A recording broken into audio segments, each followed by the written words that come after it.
Yeah, we can figure it out. Like, no, the dimensions are wild, but we'll make some room.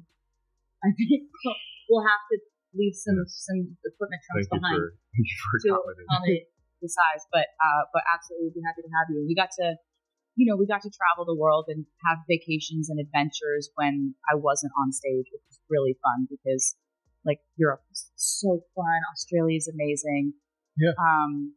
It was great. And that entire part of our lives, like I was on tour for so long and now I finally am not on tour. And it's kind of great because I'm getting my hobbies back. Like when I was on tour, all I had the bandwidth for was what's the acoustic mashup this week? How do I say welcome to the Eras Tour in Portuguese? That was the only thing taking up my brain space. And now it's been so fun to see what Taylor actually gets into around the house. It's like, I'd say all my hobbies could be categorized as like hobbies you could have had in the 1700s. Like I get on my granny shit. You enjoy doing all of these homey things. Is that basically what you're saying? Yeah, I like to sew. Yeah. I specialize, as you know, in children's purses and baby blankets. Yeah. I make two things, and that's it. I know that very well. I love to paint. I love to cook.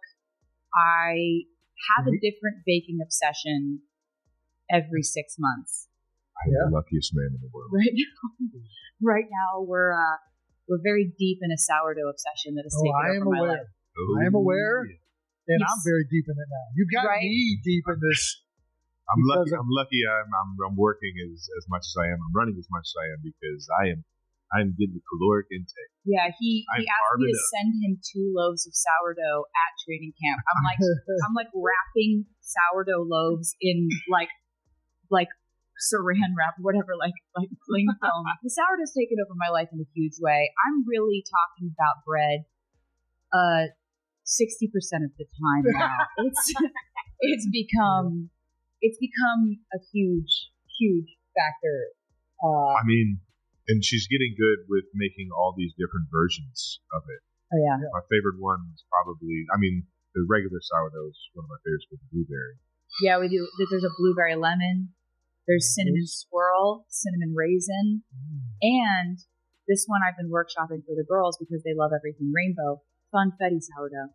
Oh my gosh! It's gonna blow their mind. No, it will. Because they love sprinkles. Like we put sprinkles in everything when we hang out. Yeah.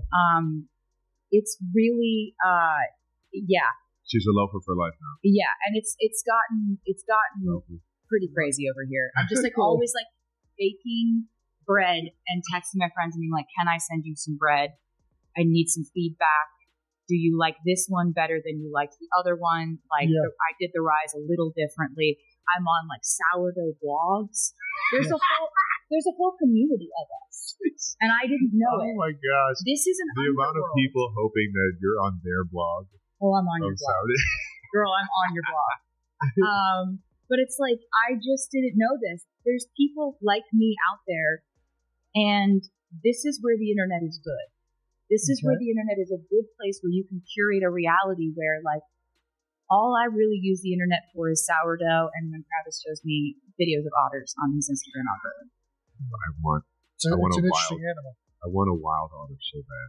I just want to find these little creatures. Yeah, he doesn't. But he wants one. Wild? Why wouldn't you? Because aren't they all wild? Oh no, there's domestic. There's domestic otters. He wants one specifically whose life he saved. Who knows that he saved his life. It's a really specific type of otter he's looking for. The videos that I watch are somebody just in a canoe. Yeah, he doesn't want to go up to an otter and take it from its mother. No. He wants to see an otter, and the otter's like, my paw's caught in a shell. And he's like, I got you. And then the otter's like, thank you forever with its little paws. And then it swims up, and you're kayaking. And it's like doing this to you. Like, that's what he wants. And I want it to, honestly. Who doesn't? Yeah, who doesn't? Yeah. Right? Yeah. So. Do otters eat bread? Can we get a sourdough eating otter? That might we're gonna figure that out. I don't know if they do. No problem. But yeah, we had discussed maybe like carrying around cans of sardines just in case we run into one. Nice. It's better in principle than it is in practice. Easier to conceptualize pretty the easy, actual, though. You just gotta go canoeing. which is also easier in principle than it is in practice for us in terms of just the weight balance on the water. I'm on the hunt for a friend. Yeah, stuff you didn't know you needed to know, right, Jason? I mean, I love otters. I don't know who doesn't love what watching life Instagram after otters. Eras Tour is, though. Yeah. Listen, you gotta. It's so. Yes, I'm retired. I am all in on this. I want to bake. I just don't have the planning behind it. Taylor's a planner, and she's going to have the sourdough alive. We're not going to keep the sourdough alive. I've folded. What is it? What's the? He's actually done it. Done it. Yeah, I've made a loaf. You've had one of my loaves. He's done all of it. Okay. Like we've set it up where it's like I've got a station and he's got a station and he's done all of it.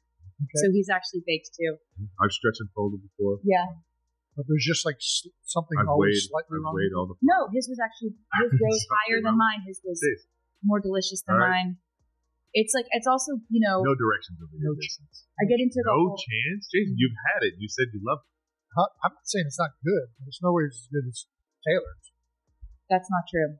I'm He's telling you, if you took like 2 chunks and you sent it off to the lab, there's going to be so many more germs and microbes and Oh my god! Oh ew! the bacteria count. What is the fungus in this? That's on this one. No, Yeah. That's the sourdough, Jason. There's Don't like even. sour. Why is there chest hair in it? How did you? Yeah. There's like The chest. apron's too low. There's like chest hair in his. There's cat hair in mine. It's just like both of these are completely inedible. But it's crazy how many puns you can make, because I do the whole. I got bread bags and I got labels, and so it's you can really go for it with the puns. You go. Are you ready for it? Are you ready? Flower song is the slamming screen door. That's horrible.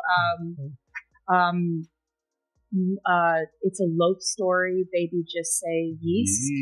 Just say yeast. Yeah. What's the champion? Keep going. It's a loaf story. She said go. No, it's horrible. Loafing him was bread. Bad. You don't know that song. No, that's okay. It wasn't on the tour. Tour. So we do have this. I did 21 countries. Did you learn anything throughout is there anything at the end of the tour when you were wrapping up that you wish you had been doing the whole time?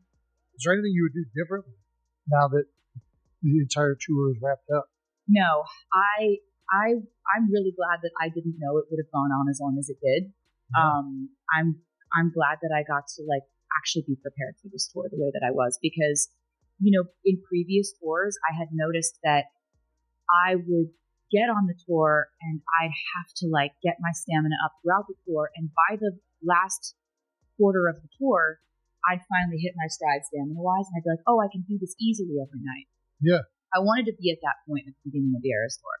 So that's why I did so much more training, so much more endurance training and cardio and stuff that, doesn't come naturally because I'm not an athlete. So it's that stuff I have to really force myself to do.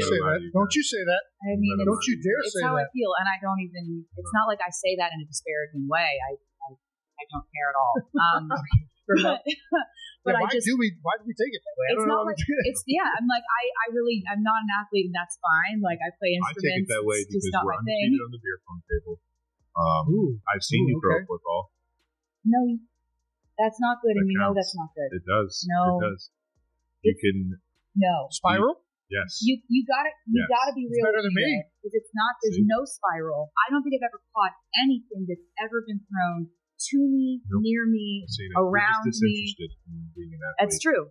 Can you hit something with a stick? That's a telltale sign of an athlete. I don't know, Jason. I've never tried that. So it's like we got to try this out now. We're going out back. Here's the thing. My relationship with sports was I grew up in Pennsylvania. I always heard my dad yelling at the screen watching Eagles games. That was always the sports sounds that I heard in my house. However, I was up in my room playing guitar, learning instruments, playing piano. I was focused on different things. I was so laser focused on music. And that's how I was in school. Like I would go to sporting events so that I could sing the national anthem. Like everything was a means to an end to get me to get to do music. Right. I know every halftime show from the Super Bowls, but I didn't watch the sports. Oh. And so watching Travis, the air tour and seeing that power skip, I knew you were an athlete from the power skip. You're just saying I knew words. it. It's one of my favorite parts. Just telling lies. To see you just skipping down that run. Just looking like a giraffe that limbs were put on all Not wrong. everybody can skip, but not everybody can power skip. Oh heels. yeah.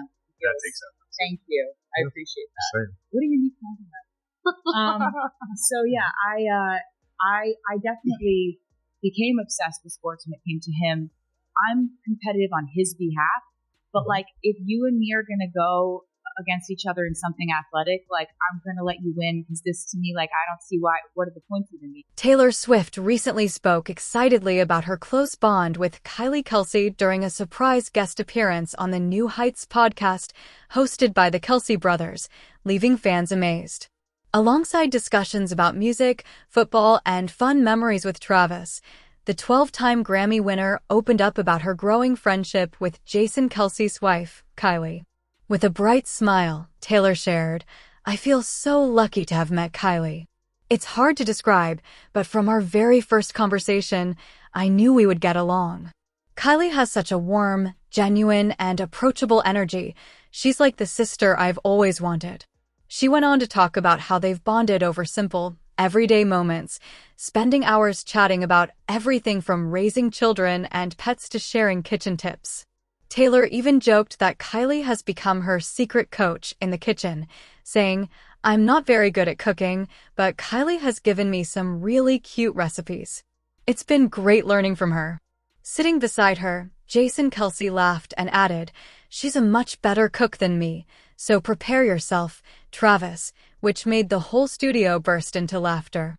Taylor also emphasized how her friendship with Kylie has helped her feel more comfortable within the Kelce family, describing them as loud, funny, and full of love.